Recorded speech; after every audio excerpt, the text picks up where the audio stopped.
Hello everyone, my name is David. Today we are going to take a look at another real story with you. There is a huge difference between a judge and an executioner. A judge's job is to deliver a verdict, while an executioner's job is to carry out the punishment decided in the verdict. However, this is the first story where the judge not only delivered the verdict, but also carried out the punishment himself, taking on the role of the executioner. Perhaps this is the story of the most divine punishment in the world.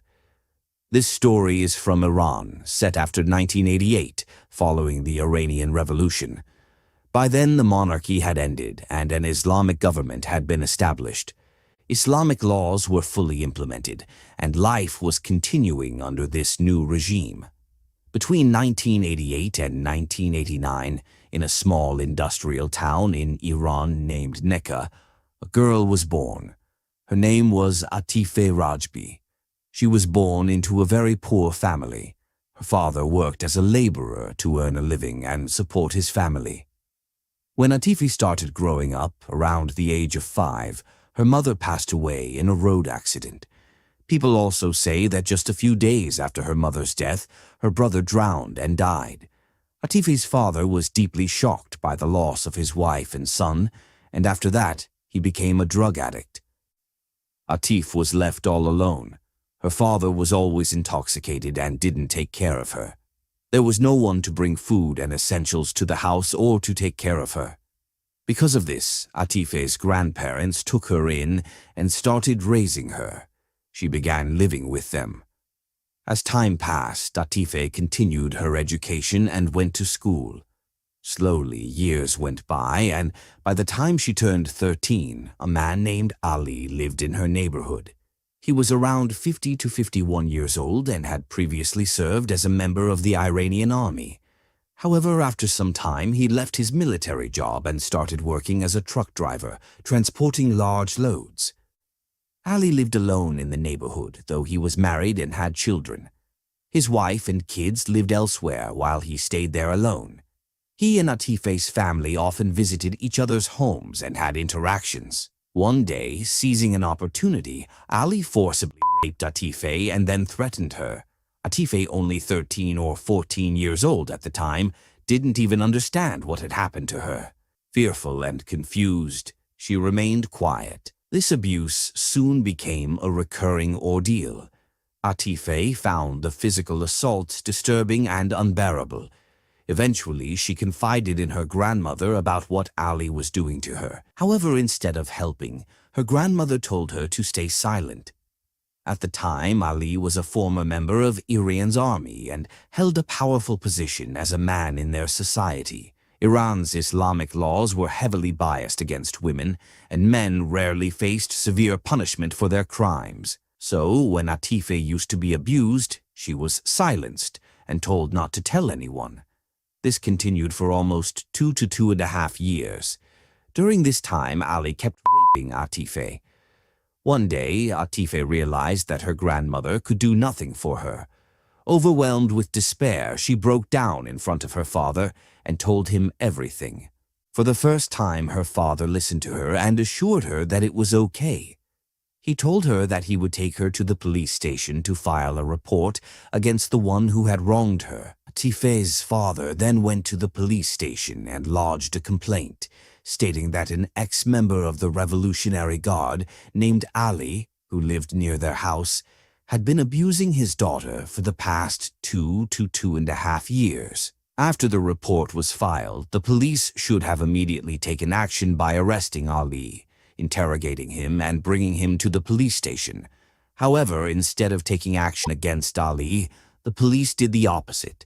They took Atife to the police station and put her in jail. Atife was arrested because, under the prevailing Islamic law in that region, if a girl engaged in physical relations with a man before marriage and lost her virginity, she would be punished. As a result, Atife was arrested for losing her virginity before marriage, a crime that carried a severe and harsh punishment. So, the police there did not arrest the man who had been abusing the girl for the past 2 or 2.5 years. Instead, they arrested the girl who was the victim. They put her in jail and accused her under various laws, claiming that she had been in a relationship with another man before marriage. The girl tried hard to explain and defend herself, but the police refused to listen to a single word. In that place, there was also a law stating that if someone was assaulted or physically abused, neither the court nor the police would investigate or find out the truth. Instead, the burden was on the victim to prove their own innocence. And now, all of this responsibility fell on Atife. She had to prove that she had no involvement and that she was forced into this situation. Atife was taken to the police station where she was subjected to extreme cruelty. She was beaten and tortured. It was even said that several police officers raped her in the station. She was not allowed to meet her family. One day, her grandmother, crying, came to the police station to check on her granddaughter's condition. When she met Atife, Atife told her everything that had happened in the police station. She explained that she was in such a terrible state that she could no longer walk on her feet. She had to use her hands to crawl like an animal. Hearing all this, her grandmother stepped out and spoke to some people. She said, "As long as she remains in this police station, I don't think she will survive. The police are torturing her. We must take this matter to court. And if the case goes to court, there seems to be hope for justice." So, after trying, Atife's grandmother and father took the case to court. The case was registered and the whole story began. The arguments started, and as time passed, many hearings took place, and soon the year 2004 arrived. It was the month of August. In the courtroom, it was evident to everyone that the charges seemed biased. Everyone believed that nothing wrong would happen to Ali, that he wouldn't receive any punishment, and that all the blame would fall on Atife. It seemed as though Atif would be held responsible. During the heated courtroom debate, Atife, wearing her hijab, stood up and judge made a comment. Hearing this, Atife became furious. She realized that the judge would not be on her side or deliver justice. In a fit of anger, she removed her hijab and confronted the judge, saying, "What you are doing is not right. You should be punishing the real culprit, but instead you are punishing the one who has already suffered enough injustice." Although Atife spoke, she did not consider how or in what tone she said it. In Iran, there is a strict hijab law that mandates wearing it outside the home. However, in an emotional outburst, Atife removed her hijab in court. As a result, all the unrelated men present saw her face, and when the judge saw this, he became furious. In his anger, he told Atife, "I don't know what the final verdict of your case will be, but before that, I am sentencing you to life imprisonment right now in this courtroom for removing your hijab." As soon as the judge announced this punishment, Atife couldn't control herself. She was overcome with rage because she realized that justice would never be served in her case. These people wouldn't do justice to her. Instead, they would portray themselves as righteous and virtuous while condemning her as wrong simply because she was a woman. She knew that for months in prison she had endured severe beatings, torture, and inhumane treatment. Even before this, for 3 years, she had suffered unbearable injustices, yet no one stood up for her. So now, who would come to her aid? Even if something worse happened to her, no one would fight for her. Atife was so enraged that just for removing her hijab and showing her face, she was sentenced to life imprisonment. The judge, who had remained silent throughout months of hearings regarding her case, had suddenly given this verdict within minutes. While the actual case was being dragged on indefinitely, her punishment for this act was decided in an instant. Overcome with fury, Atife bent down, removed her sandal, and threw it at the judge. The sandal struck the judge's chair, making him even more furious. In his rage, without hesitation, the judge declared another punishment. Atife was now sentenced to death.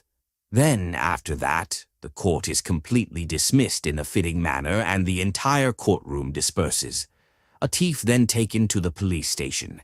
Exactly a week after her conviction, on August 15, 2004, she was sentenced to death by hanging. She was taken to the main square of her city, where a crane was called in. A noose was hung from the crane, and Atife was to be hanged from it. The judge overseeing the case was not only a magistrate, but also the city's administrative officer and a cleric. The execution was deemed necessary, and instead of delegating the task, the judge personally carried out Atife's hanging. The entire event took place publicly, attracting a crowd of hundreds. After the execution, Atife's body remained hanging for about 45 minutes. Later, doctors arrived to examine the body and confirmed her death. Her remains were then handed over to her family, who took her to a nearby cemetery for burial. However, when her family visited the grave in the following days, they found that her body was missing.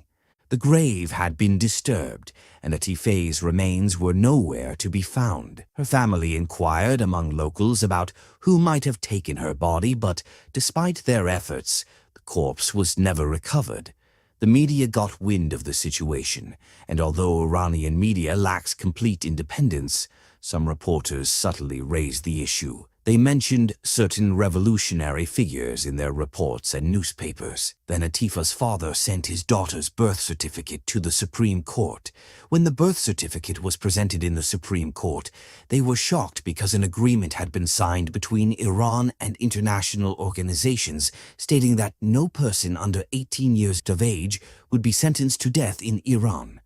However, when Atife was sentenced to death, she was only 16 years old.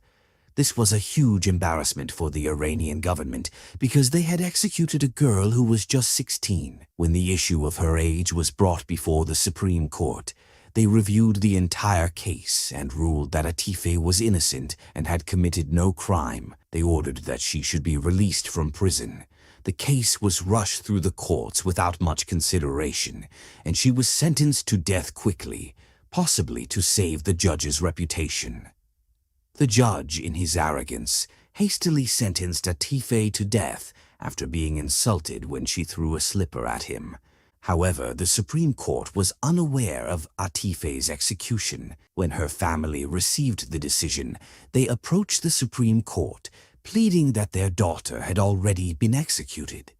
They explained that another judge in the country had sentenced her to death and personally overseen her execution. By the time Atife was proven innocent, it was too late. She could not return. No matter how many people declared her innocent afterward, it was of no use. The time to prove her innocence was before her execution, but no one stood by her then. Now, even if the entire nation acknowledged her innocence, what difference would it make? There was no benefit to it because the punishment had already been given. She had already died. After everything that had happened, the intelligence forces had learned how much disgrace this had caused. International organizations were also watching the case, focusing on Iran. Various international media outlets in different countries had started reporting on it, leading to severe damage to Iran's reputation. And Iran's reputation deserved to be tarnished because of what they had done. Following this, Iran's intelligence organizations arrested Judge Ali and a few others involved. The judge was also punished, and Ali, too, was set to receive his punishment. However, if these organizations had taken action earlier, perhaps that girl would still be alive today. People can distinguish between truth and lies, and imprisoning those responsible after her death was not some great act of justice. They only did it to protect their country's image, to save their own reputation, and to uphold their legal system's dignity. They did not do it for her. If they had still declared that girl guilty, it wouldn't have mattered because she was no longer in this world. They should have acted when she was crying, begging, insisting that she had done nothing wrong. She had always been a victim, whether in the police station, at home, or in court. But back then, no one opposed the judge. No one stood up against the police officers who abused her. Even now, whether or not they punished those responsible, it made no real difference. If they had punished them, it wouldn't change anything now. Because if that girl, Atif, had been alive, she might have felt that justice had been served, but now she was gone. To call this justice after her death would be a grave mistake. So this was today's story. Thank you for joining us on this journey today. We hope you enjoyed the content and found it valuable.